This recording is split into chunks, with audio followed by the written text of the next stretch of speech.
Добър ден, уважаеми зрители, както всяка събота и сега още повече пролетно време с мен Фитнес Уикенд с Недик. Валя, здравей, пак си ми на гости. Недик, приятно ми е много. Значи днеска темата ни е как да се подготвим за лятото, като преди това трябва да минем през пролета.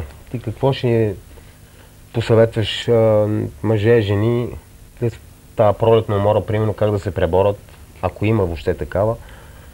Да, настъпва вече пролета, усеща се и по времето навън. Нормално е, хората вече са много грамотни, осведомени, четат, забелязва се по това как реагират в залите. Всички идват с намерение да се преборят с пролетната умора, да се подготвят за лятото, да свалят това, което излишно са натрупали през зимата, като подкожни мазнини, да се стегнат. Така че напълно нормално е тези, които са тренирали през цялото време на годината, да продължат с тренировките си, като разбира се трябва да бъдат леко променени тренировките. Какво трябва да се добави, за да превъзмогнат все пак тази умора? В смисъл нещо, витамини или храната ли? Да, на първо място необходимо е, разбира се, да се увеличи приема на витамини. Знаеш много добре, че през този период има една натрупана наистина умора, отслабване на имунната система, която трябва да се преодолее с повече витамини. Сега зеленчуците все още не са пресни, такива израсли на слънце, но могат да се добавят като хранителна добавка витамините. Има голям избор на пазара. Хубаво е, освен витамини, да има и микроелементи в препаратите, които се вземат. И разбира се, хранителният режим да се промени малко, като се премине на повече зеленчуци и чисто месо, бяло пилешко месо и риба. Да, и да се намалят въглехидратите, особено тези, които са така наричаните при нас вредни въглехидрати, като шоколад, захарни изделия, които съдържат бяла захар, банички, малко да се съкратят, да се ограничат. Вече не е толкова студено. Тренировката променя ли се с нещо?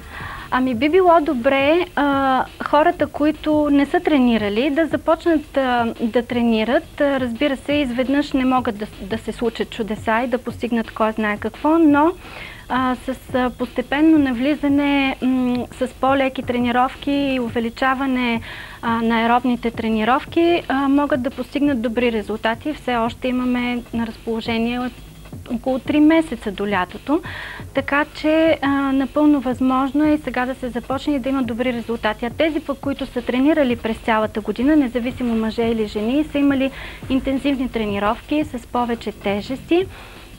Съветвам сега да намалят тежестите и да включат повече аеробни натоварвания в тренировките си. Точно така. Могат да правят вече аеробика и на открито, защото времето е хубаво, да правят кросове в парк или на писти отвън. Така че има много какво да се направи, за да се постигнат добри резултати до лятото. Така. Същевременно може да се поддържа масата, нали? Така за тези, които искат да не губят. Да, разбира се. Разбира се, че тренировките в зала трябва да продължат и в никакъв случай не трябва да се пропускат. Не, много да намалят малко тежестите. Може да се намалят малко тежестите, за сметка на това да се намалят също и почивките между сериите и да се правят тренировки с цел по-добро изчистване. Валя, аз предлагам да ни пусна тук едно видео. Така или иначе, тук в няколко седмици вече се излъчва живота на Flex Wheeler.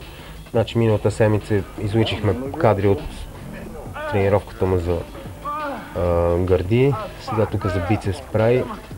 Тук ще дадат кадри, където претърпява катастрофа. Да. Знаеш. И оцелява благодарение на добрата си мускулатура. Това са за трицепс и нашите кофички, само че е такава машина. На специална машина изпълнени, да. Рядко срещам. В смисъл, тук не съм виждала на много места такава машина, но има. В интерес на истината, аз не съм виждала по нашите зали такива машина. Горе-долу по същия начин. Знаете, че те натоварват гърдите, рамената, трицепса, гърба. Едно хубаво базово упражнение за доизпомпване. Искам да за тези, които до сега не са гледали, примерно. Това е цялата касета на FlexFuel с целия му живот и тренировка. В смисъл, преди Олимпия 1997 година, в смисъл, така насъкратено, горе-долу набързо дават кадри от ето състезание. Тук се разказва за неговия си живот, нали, катастрофа. Няма буквално да превеждам всичко, в смисъл да обяснявам. Достатъчни са кадрите. А докато го наблюдаваме, примерно, знаеш, че това е Санта Моника, Калифорния, прекрасен климат. Мисля, че на тях им е по-лесно, в смисъл като... Нали за там? Аз ако съм в чужбина, ако съм в чужбина. Който не условия на тренировка. Ето това е, извиня, ще прекъсвам, това е след катастрофата, какво е станало от неговия корвет, по принцип. Да, между другото, аз съм чела, че лекарите са казали, че при такъв удар, ако не е била мускулатурата, която да го защити, просто много от вътрешните му органи са щели да бъдат до такава степен поразени, че не би могъл да остане жив след тази катастрофа. Ето тук го дават, нали, той доста време беше с счупен врат и така нататък. Да. Даже още един, този Серджио Оливия, както знаеш, той е бил полицай. Полицай, да. Него 3 метра го пострелват с арбалет. Да. И значи, дебелината на мускулатурата на корема му е била, значи, една плочка му е била 29-30 см дълбока и голяма и заседнала между пресите. Това го е спасило да не почине. Много интересен. Да, те имат като естествени бронежилетки върху телата си, които винаги са с тях. По въпроса за това дали на тях им е по-лесно, бих казала, че имат може би по-добри условия от гледна точка на възстановяването, като финансови средства. Сега вече в България има много добри зали. Има места, където може да се направи много добра тренировка и качеството на оборудването и обслужването на треньорите, инструкторите в никакъв случай не е по-ниско, отколкото в западните държави, в Америка. Но когато говорим за възстановяване, средствата, хранителните добавки, самата храна, която трябва да си набавят хората, желащи да поддържат такива тела, спрямо нашия стандарт на живот, са доста трудно постижими. Скъпичък спорт. Много скъп е спорта. Бих казал, че това е един от най-скъпите. Ramена и гърди, тук ден трети, днес леко ще изкоментираме. Американците са го казали, че това е спорта на богатите, не на... Да, тъй точно като, така е. Ти, нали, хубаво всичко е вярно това с, че, нали, могат да си... Става просто, че няма как да си го позволят да ходят, тъй като, знаеш, там работят, не е като при нас, тук смисъл. Работното време е съвсем по-различно, там като работиш и ако трябва да се занимаваш с този спорт като професионалист и да издържиш на някаква нормална работа, почти двете неща много рядко са съвместими. Да, затова при тях те са професионалисти тези, които са специално състезателите по бодибилдинг. Да, става просто, че искам да кажа, че беден културист няма там. В смисъл винаги нещо татен, мама или така нататък имат финансова база, не са започнали от нулата, както примерно тук можеш, все още можеш да започнеш и въпросът е да имаш желание. Труден спорт и преди и сега винаги това е. Значи първо упражнение, което показват странични дигания на дъмпели от стоеж. Виждате как го прави с лек наклон напред, това са изпомпващи. Леко свити лакти. Аз, както и преди сега го казвам, няма какво да коментирам този човек, да се наслаждаваме на гледката. Ние си продължаваме по нашата тема.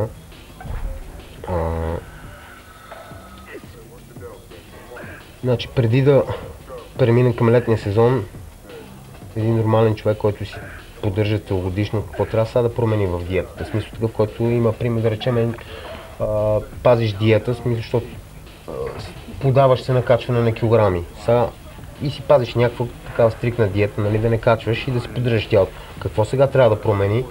Според мен трябва да промени отношението между белтъчините и въглехидратите, т.е. да намали въглехидратите за сметка на това да увеличи белтъчините, за да по-прости думи за нормалния човек да го обясним, тъй като аз заболявам, знаеш колко много хора не знаят, примерно въглехидратите и ми звънат и бъркат белтъци, въглехидрати, които са такива неща, които ние се ставят, примерно, е нещо ненормално за нас да не ги знаем, но има хора, които Никога не са се интересували и не ги знаят. Ами, значи, както каза ти, сега това за баничките и бозата, не вярвам човек, който е пазил един добър хранителен режим да ги е ползвал и през останалото време на годината, но по принцип тестените изделия, хляба,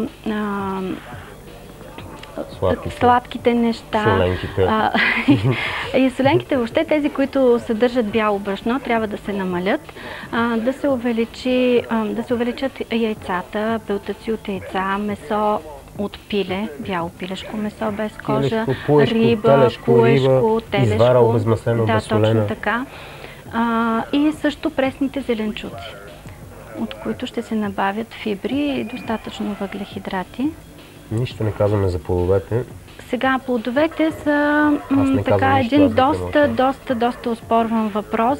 Дори знаеш, има хора, които правят една диета само на плодове и чай. Аз лично съм много против това. Плодовете са природните бомбони.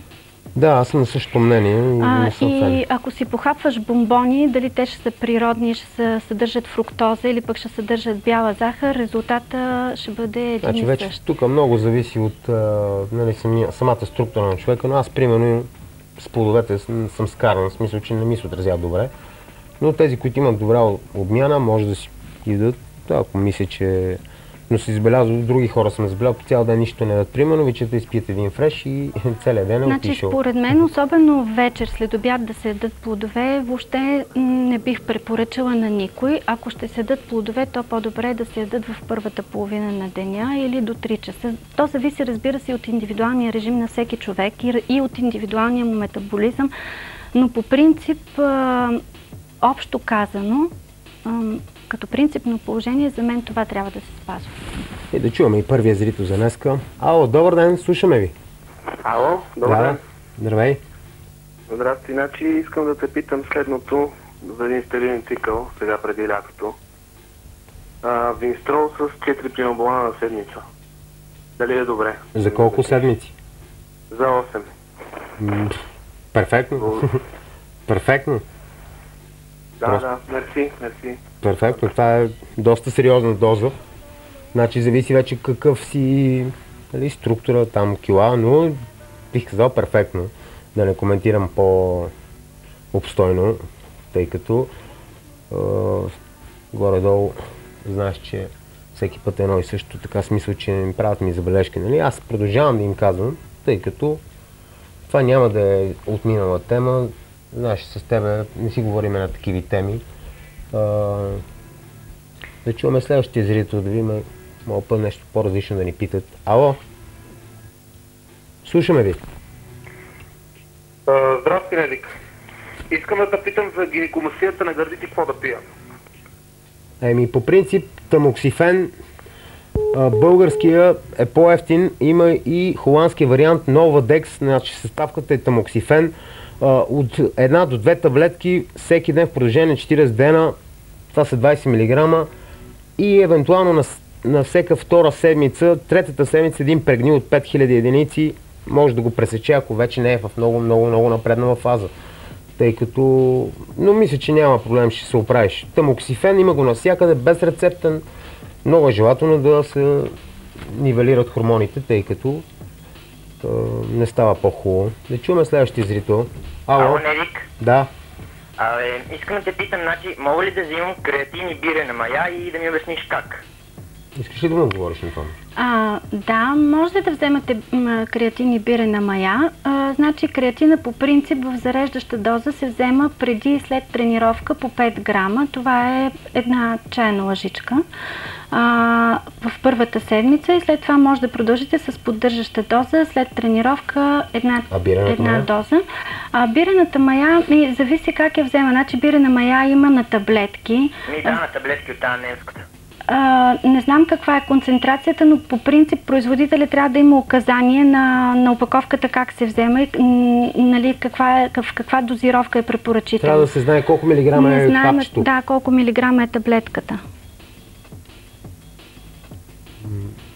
Немската, аз не знам колко милиграма е. Аз по принцип отдавна, в смисъл, понеже аз нямам проблем с качване на килограми, затова не използвам бирена мая. Да. Но по принцип знам, че сутрин си я пият и добре ми се отразява. Сега тя не е такава, не ти се образуват киселини, така че може и на гладно, и на негладно, не е проблемно да се консумира. Най-добре е сутрин да не се занимавате с глупости, да чуваме следващия зрител. Ало? Ало? Да? Дерик, здравей. Здрасти. Искам да те поздравя първо за хубавото предаване. Искам да те питам, значи искам да взема напусин. Така? Сега съм взимал ретаболил. Не съм взимал стероиди от миналото лято, само ретаболил съм си бил с бианабол. Сега искам да се взема напустин, искам да те питам дали е добре да го комбинирам с бианабол или с метан. Ами те са горе-долу на една и съща основа, така че няма смисъл да ги комбинираш с метан или с бионабол. Значи първо и трите продукта са от 5 мг, токсични, бързо действащи, нали, стероиди, те са метандространол, не съставката и на трите. Просто едно и също е с тех двете, не, по-добре с нещо друго да комбинираш, ако ще ги комбинираш. Просто и трите са, имената само са им различни. Просто вариант е, че с едното е по-евтино от другото и това е разлика. Да чуем следващия зрител. Ало? Добър ден. Добър ден. Ало? Слушаме ви, да. Искам да попитам за съпругата ви. Просто взел съм велоаргометър. Така. Може ли да взема елкарнитин? Да, няма никакъв проблем да взема елкарнитин. Даже може да взима елкарнитин. Последните изследвания показват, че в доста големи дози, доста повече от 1 грам на ден. Това са 1000 мг минимум. 1000 мг. Смисъл може да се поемат. Това е, да, без абсолютно никакъв проблем. Сега зависи какво иска да постигне, колко килограма е и дали има да сваля. Може да се увеличи дозата съвсем спокойно и на 2 грама на ден. Колко повече да му обясним, че това е хранителна добавка, няма никакви притеснения. Освен това, елкарнитина също помага на сърдечния мускул, на цялата мускулатура на тялото. Няма никакъв проблем да взема до 2 грама на ден. Такива големи количества има продукти, нали? Но не е проблемно да знаете, просто това даже ще улесни и ще подпомогне изхвърлянето на мазнини. Да чуваме следващия зрител. Ало? Ало? Добър ден, слушате. Искам да попитам, може ли да направя един цикъл с бинабол и с дека? И дали ще ми се отрази добре, това искам да попитам. Колко седмици? Не знам точно. Програмата ми е тук, обаче не съм я погледнал. Колко деки? Трябва да ти... 5 деки. Колко? 5. 5 деки на седмица? Да. Ще дойде много сериозно това, не знам. Просто от 50 или от 200 мг е деката? От 10 месече. От как? Моля? От колко? От 200? Да. Много, мисля, че е много сериозно това, не знам колко седмици ще го използвате, защото една ампула е 200 мг, смисъл, те са 2 мл по 100 мг вътре. Значи аз на седмица ще бия по 2. По 2 ще биеш. Не е проблемно. Общо имаш 5, така ли? Да. Няма проблеми, това е такава с лечебна цел. В смисъл, не знам дали знаете, но деката по принцип за тези, които имат счупвания, имат такива сериозни травми от разни изкълчвания, деката просто калтира моментално. Това е лек, който почти всички лекари го предписват. Тези, които не знаят, просто това не е създадено за културисти, са създадени точно за такива неща. Повечето такива неща, Аз по принцип, понеже имам много счупвания по мене и така доста често използвам, като си сложа примерно на 2 месеца, идеално се чувствам веднага, иначе съм като робокоп сутрин някой път, 33 счупвания има по мене. Да чуваме и следващия зрител. Ало? Да? Добър ден. Искам да ви попитам следното. Значи, качила съм килограми, започнах да диета, карам колело. Разбрах, че с каротин се изхвърлят мазнини, това ще ми помогне. Само, че преди време съм боледувала от хепатит. Това може да навреди на черния ми здрав, опасно ми, въобще някакви такива странични... Може ли да повторите продукта само? Карнитин. С карнитин? Карнитин. Не, няма проблем да пиете карнитин. Абсолютно никакъв проблем за черния ви дроб. Дори напротив ще ви помогне. Както преди малко казах и на предишния зрител, той помага на функцията на всички вътрешни органи. Можете да пиете съвсем спокойно от грам до 2 грама на ден преди тренировка. Нагладно се взема. Това е което трябва да знаете. И да правите аеробна тренировка между 30 и 45 минути, защото чух, че кара колело или велоаргумет. И още нещо, за да ви е малко по-лесно, нали, от консумация на черния дроб, има го в течен вариант и на прах е по-добре, отколкото на таблетки да го вземем, за да улесните още повече черния дроб. Ние излизаме в реклама и се връщаме след малко и ще продължим с вашите въпроси.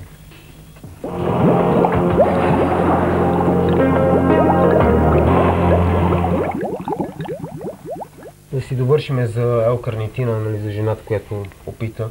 В смисъл... Да, L-карнитина, както ти каза, значи има го в течни форми и дори при течните форми концентрацията е много голяма. Има такъв, който е в една супена лъжица се съдържат 1000 мг. Има също други видове по 500 мг в супена лъжица, така че без никакъв проблем може да използвате течните форми. Без да натовари грам черния дроб, не се притеснявайте. Натоварване на черния дроб. Да чуваме следващия зрител. Ало? Добър ден, слушаме ви. Нещо прекъснаме. Ало? Ало, добър ден. Добър ден. Искам да питам, нали, за фитнеса. Когато пия креатин и протеини, добре ли за тренировки? Кога ги пиете? Преди и след тренировка. Кога тренирате? Моля? Сутрин, обед, как? 3 часа.